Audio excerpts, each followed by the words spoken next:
अस्सलाम वालेकुम स्टूडेंट्स। एक हमारे पास एग्जांपल ये भी है, इसको हमने चेक करना है सब स्पेस के लिए। इस डब्ल्यू ये हमारे पास डब्ल्यू कौन सा सबसेट है, ये वाला x y where y is equal to 3x+1। X y ऐसा कोई वेक्टर होगा जिस पर ये वाली कंडीशन अप्लाई होती होगी, y is equal to 3x+1। Y x पर कैसे डिपेंड कर रहा है कि y इक्वल हो गया एक्स के 3 टाइम के और उसमें +1 ऐड करके। For example x is equal to 2 है ना, तो 2 को 3 से करेंगे मल्टीप्लाई और उसमें 1 ऐड करेंगे, फिर जाके y आएगा। तो y डिपेंडेंट है x पर किस तरह, उसके 3 टाइम +1। ये हमारे पास w एक सबसेट है। हमने चेक करना है क्या ये सब स्पेस है आर स्क्वायर में। आर स्क्वायर में इसलिए लिखा हुआ है, ये देखो x और y 2 डायमेंशनल है, x और y, इस वजह से वो ऊपर 2 लिखा हुआ है। अगर एक्स वाई जी होता फिर R3 होता। तो स्पेस होती क्या, स्पेस आपने फिजिक्स में भी पढ़ी है, मैथ में भी पढ़ी है। ये जो एक लाइन होती है, उसके बाद लाइन के बाद स्पेस आता है जिसमें आप एक्स और वाई जो ग्राफ बनाते हो, तो वो जो एक्स और वाई ग्राफ बनाते हो आप स्पेस में ही बनाते हो।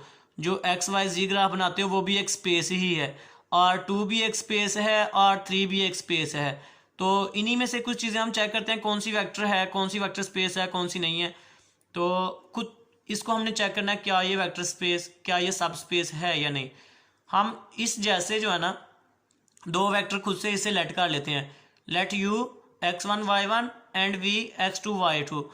अब क्योंकि वो w से हैं तो उन पर ये वाली कंडीशन भी अप्लाई करती होनी चाहिए।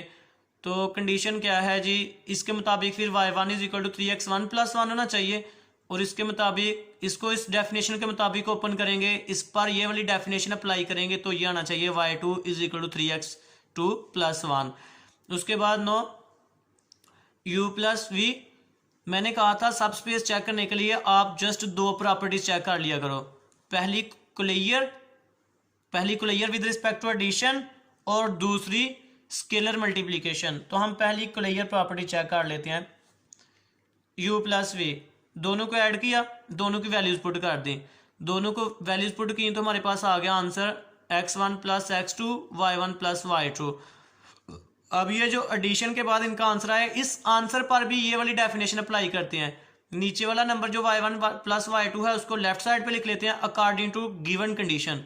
कंडीशन ये है, डेफिनेशन ये है, तो उसके मुताबिक जब हम इसको y1 प्लस y2 को लेफ्ट पे रखेंगे 3 और फिर ऊपर वाली वैल्यू +1, तो हमने ये डेफिनेशन अप्लाई कर दी इस पर शुरू वाली, तो ये आ जाएगा y2 प्लस y1।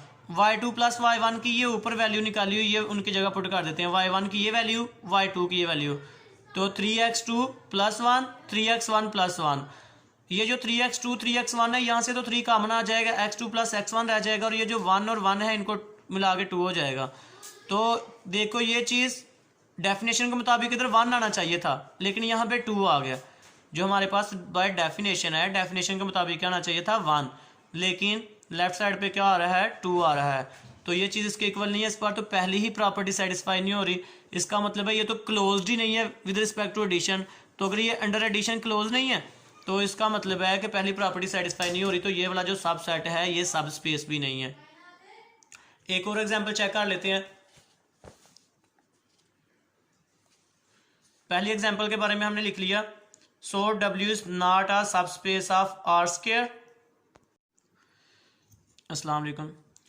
अच्छा बच्चे, इसमें एक और एग्जांपल है वेक्टर स्पेस की, सब स्पेस की। एग्जांपल 3 इज W में कैसे एलिमेंट है, फर्स्ट एलिमेंट A है, सेकंड A का स्क्वायर है, थर्ड B है, और A तो 2 बार यूज हो रहा है, एक बार ही लिख लेंगे, AB belongs to R। A subspace is this one is a subspace of R3। देखें 3 एलिमेंट है ना, 1 2 3, तो जिसमें ऐसा पॉइंट जिसमें 3 वैल्यूज आ रही हों तो वो कहाँ पे लाई कर रहा होता है, वो R3 में लाई कर रहा होता है। ये R3 स्पेस है, तो हमने चेक करना है R3 स्पेस में से हमने एक सब सेट लिया है इस जैसा, क्या ये सब स्पेस होगा, ये जो सब सेट है W क्या ये सब स्पेस होगा या नहीं। तो चेक कर लेते हैं। हम बजाय इसके कि हम इस पर 10 की 10 प्रॉपर्टी चेक करें, हम सिर्फ 2 प्रॉपर्टी चेक कर लेते हैं जो हमने सेलेक्ट की हैं, कि अगर वो 2 पूरी हो जाएं तो भी हमारे पास जो सब सेट होता है फिर भी सब स्पेस होता है।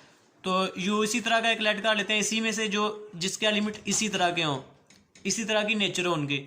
यू लेट कर लें A1 square B1, we let कर लेते हैं A2 स्केयर B2। तो पहले क्लोजर प्रॉपर्टी सेटिस्फाई करवाते हैं U प्लस V। तो फर्स्ट एलिमेंट फर्स्ट में ऐड, सेकंड में ऐड, थर्ड में ऐड। ये दो एलिमेंट तो ऐड हो के इसी जैसा आंसर दे देंगे। ये लास्ट वाले दोनों एलिमेंट ऐड हो के तो इसी जैसे A1 प्लस A2 एक नया नंबर फॉर एग्जांपल A3 आ जाता है, तो वो भी तो उसी तरह का नंबर है। तो B1 प्लस B2 ऐड हो के इन्हीं की तरह का एक नया नंबर जैसे B3 आ जाता है, वो इसी तरह का नंबर आ जाएगा। लेकिन ये जो दरमियान वाले दो नंबर हैं दोनों का अलग अलग स्केयर है, लेकिन यहाँ पे तो अकेले सारे का कंप्लीट स्केयर होना चाहिए। तो ये जो सेपरेट स्केयर है, ये जो सेपरेट स्केयर है कभी भी इक्वल नहीं हो सकता कंबाइंड स्केयर के।